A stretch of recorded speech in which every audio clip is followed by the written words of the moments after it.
Década de 1990 até o início do século 21.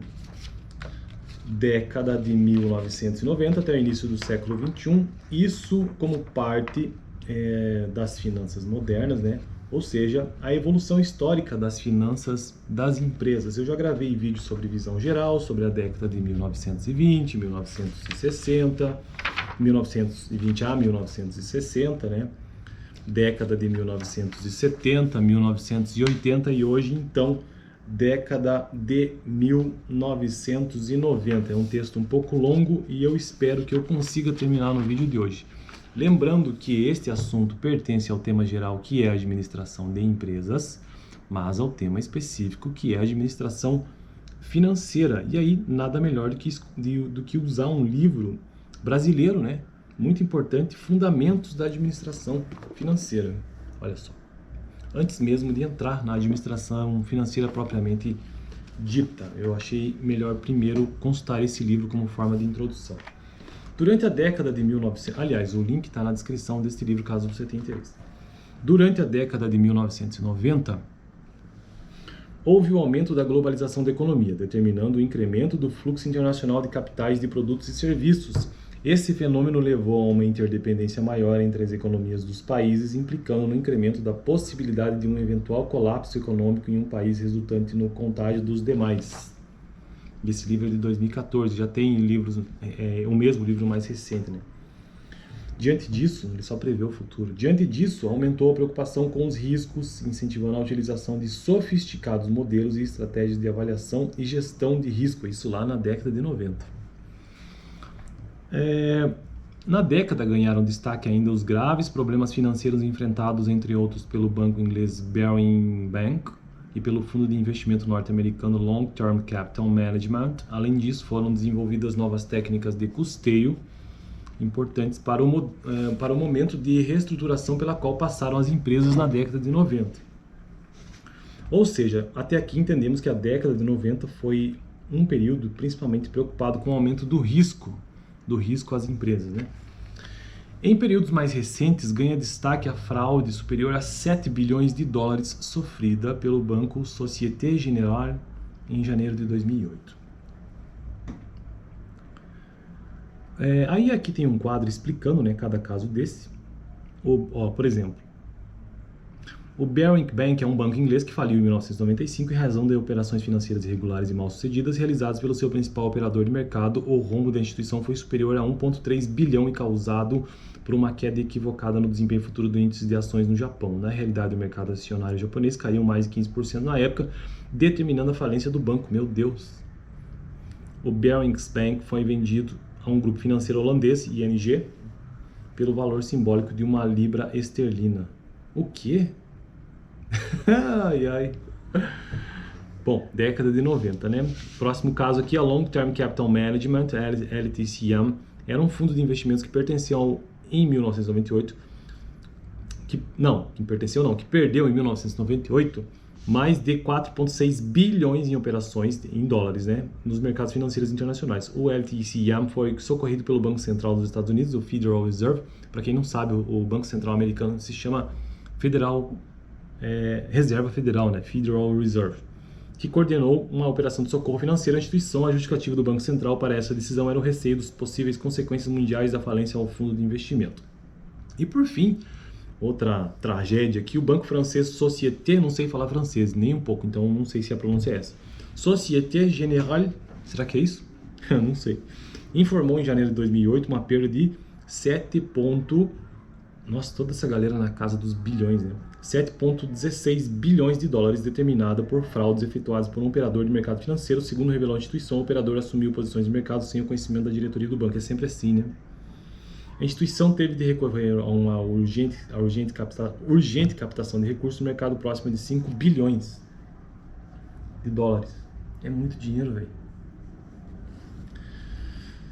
Bom, tá, então aqui foi apenas fiz apenas uma digressão, ou seja, saí do assunto. Nós paramos aonde ele estava mencionando, né, o texto sobre essas graves crises que ocorreram na década de 90. Citou três grandes: a Barings Banks, a Long Term Capital Management e o banco francês, né? Então isso mostra como a década de 90, em teoria das finanças, se preocupou bastante com finanças da empresa, né? Se preocupou bastante com essa questão do risco. Esses intangíveis produziram grandes riquezas às empresas, criando valores muitas vezes superiores aos bens tangíveis como máquinas, equipamentos e edificações. O valor econômico de uma empresa é formado pela soma do valor de seus ativos tangíveis e intangíveis.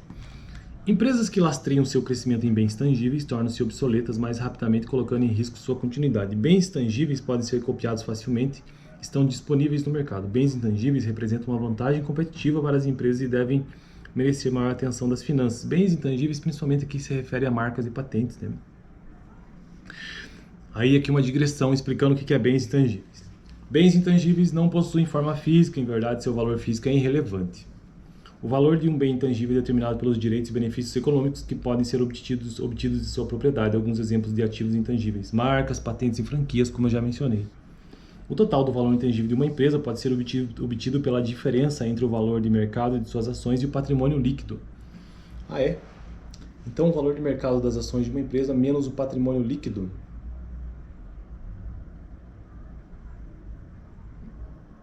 Isso até que faz sentido, né?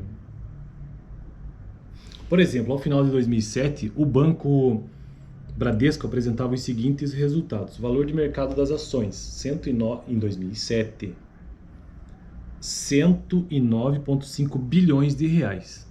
Valor de mercado. O valor do patrimônio líquido é 30,4 bilhões.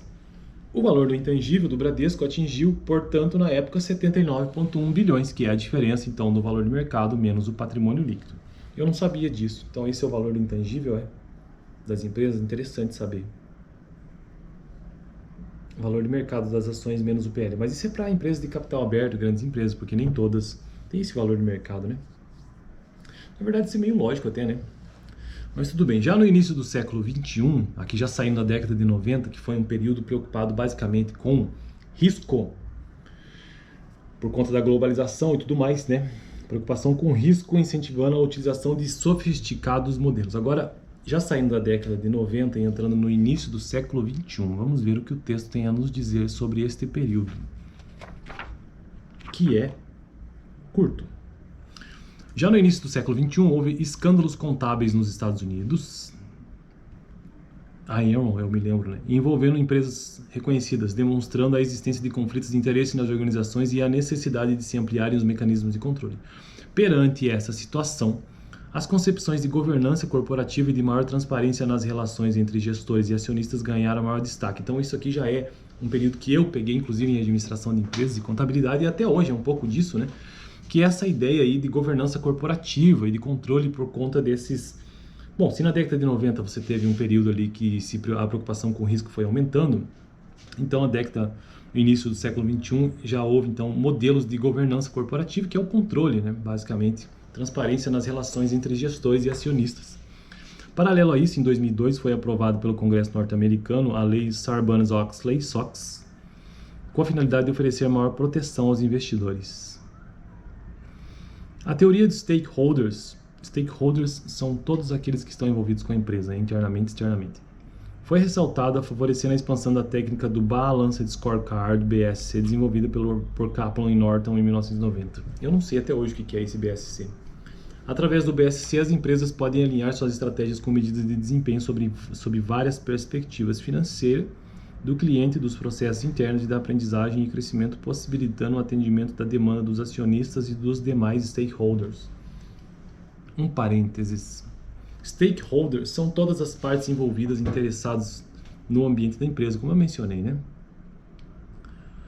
Por exemplo, como acionistas, fornecedores, empregados, credores, clientes, comunidade e governo. São partes que, de alguma forma, influenciam ou são influenciados pelas decisões tomadas pela empresa. Então, pensa aí numa empresa. Tudo que tem relação com aquela empresa, todos envolvimentos externo ou interno, são stakeholders. Correntes que discutem a validade do modelo do CAPM e da hipótese de eficiência do mercado começaram a ganhar destaque também na década de 1990. Adicionalmente, vem ganhando relevância os estudos que procuram relacionar o comportamento humano com os conceitos econômicos de forma a entender a influência do fator humano nas decisões financeiras, formando assim um novo ramo de pesquisa conhecido como finanças comportamentais. Então surge aqui no início do século XXI um ramo de pesquisa conhecido como finanças comportamentais. Beleza? Então eu acho que eu vou ficar por aqui. E no próximo vídeo eu quero tratar um pouco sobre finanças pessoais. Finanças pessoais ainda dentro deste contexto de como evoluíram as finanças das empresas, mas daí ele faz esse autor aqui faz uma breve menção, né? Já que ele está tratando de evolução das finanças das empresas, ele faz uma breve menção sobre finanças pessoais. E aí depois desse vídeo eu quero fazer um apanhado geral de toda a evolução das finanças das empresas, desde lá de 1920 até início do século 21. Fico por aqui, dá uma olhada no último vídeo que eu gravei aqui no canal, que foi a evolução das finanças das empresas na década de 70 e 80. Até!